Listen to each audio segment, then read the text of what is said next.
आज हम class 9th का वर्क एनर्जी एंड पावर यानी कार्य, ऊर्जा और शक्ति चैप्टर के बारे में पढ़ेंगे। सबसे पहला पॉइंट इस चैप्टर का अगर आप गौर करें तो क्या आता है बेटा? वर्क यानी कार्य। कार्य है क्या? ओके, चलिए देखते हैं कार्य क्या है। सबसे पहले ये हमारा कोई सरफेस है मान लीजिए, और इस पर यहां हमने कोई एक बॉक्स रख दिया। ओके, ये कोई सरफेस है जिस पर हमने यहां पर बॉक्स रखा है। अब कुछ समय बाद हम देखते हैं कि ये बॉक्स यहां से सरककर इस जगह पहुंच गया है। अपने आप तो पहुंचने से रहा, तो हमने यहां पर एक फोर्स अप्लाई किया है। यहां पर बेटा एक बल लगाया, ठीक है, और बल लगाने पर इस बॉक्स ने अपनी पोजीशन को चेंज किया और ये यहां से इस जगह पहुंच गया, ठीक है। और इसने यहां से यहां तक पहुंचने में जो दूरी तय की है उस दूरी को हम विस्थापन कहते हैं बेटा। इसे हम चैप्टर नंबर 1 में ऑलरेडी पढ़ चुके हैं, मोशन में, गति में, ठीक है। क्योंकि हमने पढ़ा था दो बिंदुओं के बीच की न्यूनतम दूरी को हम विस्थापन कहते हैं, ठीक है। तो हम इसे दूरी ना बोलकर यहां पर क्या बोलेंगे? विस्थापन। ओके, तो देखो अब वर्क का फॉर्मूला सामने क्लियर दिखाई दे रहा है हमें। किसी ऑब्जेक्ट पर जब आप फोर्स अप्लाई करेंगे और वो ऑब्जेक्ट यानी वो वस्तु अपनी पोजीशन को बदल लेगी या अपनी पोजीशन में चेंज करेगी या अपनी जगह से सरककर दूसरी जगह पर पहुंचेगी, तो हम कहेंगे कार्य हुआ है। क्लियर हुआ? कार्य की डेफिनेशन मेरे हिसाब से समझ में आ गई होगी। On applying force when a object change its position और चेंज कवर डिस्प्लेसमेंट यानी विस्थापन को तय करता है या दूरी को तय करता है, then it is called work. तो वो क्या कहलाता है? कार्य कहलाता है बेटा, ठीक है। तो क्या करने पर होगा? ये बल लगाने पर। ओके, अब इसी में थोड़ा सा मैं एक्सचेंज कर रहा हूं पोजीशंस को। ये विस्थापन ऐसे तो हो गया बेटा, चलिए इसमें थोड़ा सा लिख देते हैं। On apply force an object displace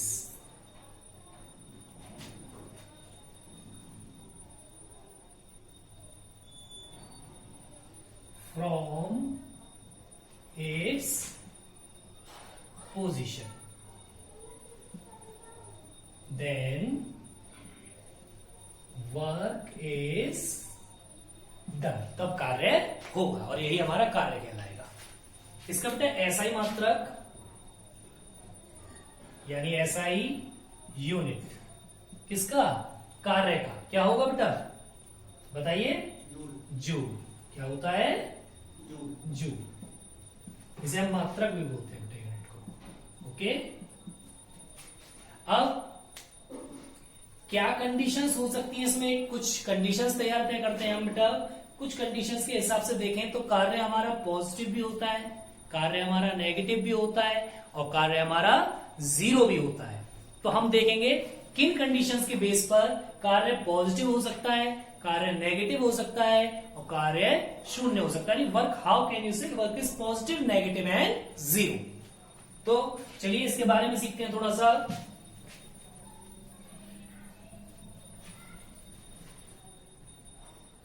ये अगेन वही सरफेस है और अब की बार मान लीजिए कि किसी छोटे से बच्चे ने ये छोटी टॉय कार है, बच्चों की कार जो होती है, उस टॉय कार को एक धागे से बांध लिया है। ओके, अब वो बच्चा जब इस टॉय कार को लेके चलेगा तो भाई ऐसे ही आगे की ओर खिसकेगा, वो आगे बढ़ेगा और ये धागा इसके धागे से बंधी हुई कार इसके पीछे पीछे चलेगी, राइट। अब ये चलेगी तो इसके बीच में और इसके बीच में एक एंगल बनेगा। अर्थ सरफेस और इस स्ट्रिंग जिससे उसने उसे बांध रखा है, इनके बीच में एक एंगल बनेगा और उस कोण को आप कहेंगे थीटा। क्या कहेंगे? थीटा। और जब ये थीटा होगा तो यहां पर अब जो बल कार्य करेगा वो केवल बल नहीं होगा बल्कि दिशा में होगा, ठीक है। तो एफ कॉस थीटा, वो क्या होगा? F cos theta. अब तक एफ यूज किया हमने, लेकिन अब जो होगा एफ कॉस थीटा होगा। और यहां से जो विस्थापन होगा इसमें वो वही रहेगा हमारा S। ओके, तो अब जो हमारा वर्क का फॉर्मूला था, पहला हमारा वर्क का फॉर्मूला आपने अगर गौर किया हो तो आया था work is equal force into displacement. Okay, और कार्य बराबर बल इंटू विस्थापन। यही था हमारा फॉर्मूला पहले के हिसाब से। लेकिन अब जो इसमें चेंज होगा वो क्या होगा उसे देखते हैं बेटा। अब जो हमारा चेंज होगा यानी वर्क इज इक्वल, अब हमारे पास हो जाएगा F cos theta, not F यानी केवल फोर्स नहीं, F cos theta into displacement क्या हो जाएगा हमारे पास बेटा, विस्थापन S। ये अब हमारा फॉर्मूला तैयार हो जाएगा। अब इसके आधार पर आप कैसे कह सकते हो कि वर्क पॉजिटिव होगा, नेगेटिव होगा और जीरो होगा। चलिए देखते हैं। मैं कुछ एग्जांपल्स लूंगा और उन एग्जांपल्स के बेस पर आपको बताना होगा कि हाउ कैन यू से work is positive, negative and zero. Okay, चलिए जैसे पहला एग्जांपल तो यही, मैंने एक टॉय कार ली है जिसे बच्चा खींच रहा है। तो अब देखिए बेटा, फोर्स किस डायरेक्शन से लग रहा है और विस्थापन किस डायरेक्शन में हो रहा है, यानी बल किस दिशा से लग रहा है और विस्थापन किस दिशा में हो रहा है। तो जिस दिशा से बल लगाया जा रहा है उसी दिशा में विस्थापन हो रहा है क्या भाई, वो फॉरवर्ड चल रहा है और कार उसके पीछे पीछे चल रही है, इसका मतलब विस्थापन भी उसी दिशा में बढ़ रहा है। ठीक है, तो जब ये दोनों एक ही दिशा में होते हैं तब हम कहते हैं कार्य जो होगा धनात्मक होगा। ठीक है, कार्य क्या होगा, धनात्मक होगा। इसकी मैं कंडीशन बता देता हूं आपको, चलिए क्लियर हो जाएगा इससे ही। When force and displacement both are in same direction, जब दोनों ही एक ही दिशा में हो, then work is पॉजिटिव, तब कार्य क्या होगा बेटा हमारा, धनात्मक। और हिंदी वाले स्टूडेंट्स मैं जो बोल रहा हूं उसे हिंदी में लिख लेंगे कन्वर्ट करके। मैं क्या बोल रहा हूं दोबारा सुनेंगे, जब कार्य और विस्थापन दोनों एक ही दिशा में होते हैं तब हमारा कार्य जो होगा वो धनात्मक होगा। जब बल और विस्थापन दोनों एक ही दिशा में होंगे तब कार्य हमारा धनात्मक होगा। इसका एक सिंपल मेथड और आप लिख सकते हैं बेटा, if theta is equal 0 degree से बड़ा होना चाहिए, ओके, और 90 से छोटा होना चाहिए, यानी 0 और 90 के बीच में अगर थीटा होगा, 0 से बड़ा और 90 से छोटा, तब हमारा वर्क जो होगा वो क्या रहेगा, पॉजिटिव। अब केस नंबर सेकंड, अब आप पूछोगे सर नेगेटिव कैसे होगा, या फिर आप पूछोगे सर 0 कैसे हो सकता है। तो गौर कीजिए बेटा, मेरे पास ये डस्टर है और इस डस्टर को मैंने ऐसे रख रखा है, राइट। अब जब मैं इस डस्टर को ऐसे ऊपर की ओर उठाऊंगा तो जरा मुझे बताइए कि वर्क हुआ या नहीं हुआ। हो रहा है, आपके हिसाब से वर्क हो रहा है, बट मेरे हिसाब से वर्क नहीं हो रहा है। क्यों? देखते हैं ऐसा क्यों। क्योंकि देखिए, जब आपने इस डस्टर को ऊपर की ओर उठाया तो फोर्स तो आपने लगाया, लेकिन विस्थापन हुआ क्या, विस्थापन नहीं हुआ। विस्थापन क्या होता है, अकॉर्डिंग टू अर्थ सरफेस वो मूव करना चाहिए, लेकिन वो मूव नहीं किया। इसका मतलब विस्थापन को आप क्या कहोगे, फॉर्मूला क्या था, F cos theta into S, और S की वैल्यू यहां पर क्या हो गई, 0। Then work is also equal to कितना भी फोर्स लगाओ। आया समझ में। जैसे कि एक और एग्जांपल लेते हैं, कुली है, उसने एक बॉक्स को उठाया और ऐसे करके सिर पर रख दिया। जब उसने उसे सिर पर रखा देन वर्क हुआ, नहीं हुआ, वर्क इज 0। आपने एक सूटकेस को लिया, ऐसे उठाया, वर्क हुआ, नहीं हुआ, 0। ओके, या फिर आप कह सकते हो अर्थ सरफेस के साथ जो परपेंडिकुलर वर्क होता है, परपेंडिकुलर बल लगाया जाए तो थीटा इक्वल 90 हो जाता है उस समय। थीटा इक्वल क्या हो जाता है, 90। अभी मैंने डस्टर को उठाया, सरफेस ये था, और डस्टर ऐसे उठाया आपने, तो डस्टर ऐसे उठाया और सरफेस के साथ 90 डिग्री का एंगल बन गया। कोण कितने का हो गया, 90 डिग्री का, और 90 डिग्री का कोण हो गया तो यहाँ पर क्या लगाओगे कॉस थीटा की जगह, कॉस 90 और cos 90 की वैल्यू क्या होती है बेटा? 0। तब भी हमारा वर्क क्या होगा? 0 होगा। होगा या नहीं होगा? तो समझ में आ गया केस नंबर सेकंड क्या होगा? चलिए तो केस नंबर सेकंड को देखते हैं हम। When force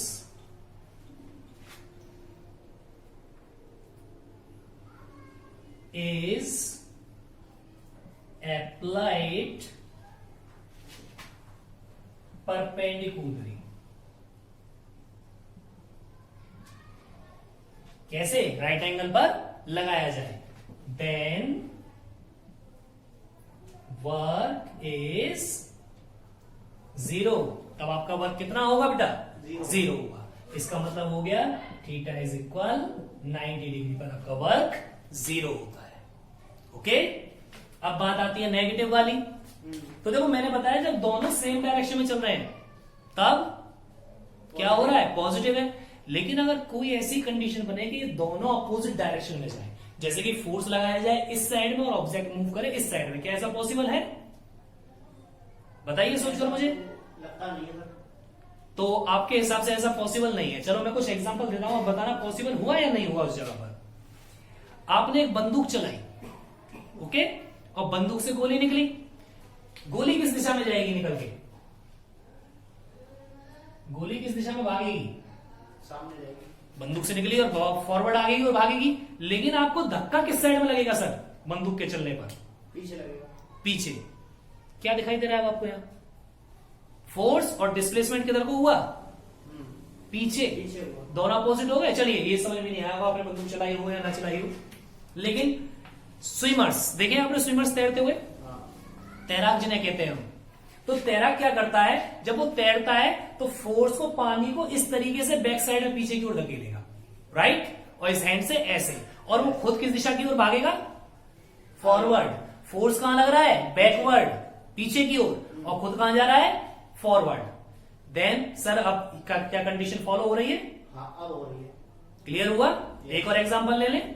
आप एक नाव पर खड़े हुए हैं, कॉर्नर पर नाव है लेकिन बिल्कुल नहीं आई है, ठीक है, और आपको जंप करके कूदना है। दो नाव आपस में एक थोड़ी थोड़ी पास रखी है, ठीक है, जंप करके आपको कूदना है। क्या आप कूद पाएंगे नाव के सिरे पे से जंप करके?